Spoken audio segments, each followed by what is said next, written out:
Petrol panic. யார் லாபம், யார் நஷ்டம்? சென்னை. ஒரு காலை.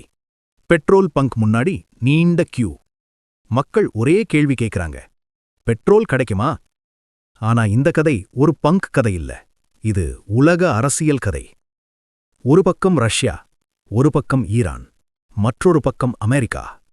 எண்ணெய் ஒரு எரிபொருள் மட்டுமில்ல, அதுதான் உலக அரசியல் ஆயுதம்.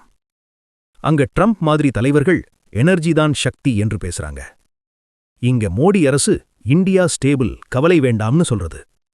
தமிழ்நாட்டுல ஸ்டாலின் அரசு பேனிக் தேவையில்லைன்னு அறிவிப்பு. ஆனா கிரவுண்ட்ல மக்கள் மட்டும் டென்ஷன். ஏன்னா லிட்டருக்கு 100 ரூபாய்க்கு மேல் கொடுத்து வாங்குற பெட்ரோல் இன்னும் உலக அரசியல் சூடு ஏறினால் எவ்வளவு ஆகும்? இங்கதான் பெரிய கேள்வி.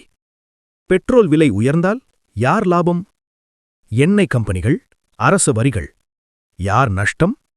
ஒவ்வொரு நாளும் வேலைக்காக பைக் ஓட்டுற சாதாரண மக்கள். உலக அரசியலில் எண்ணெய் விலை ஏறும்போது முதலில் பாதிக்கப்படுறது மக்களின் பாக்கெட்.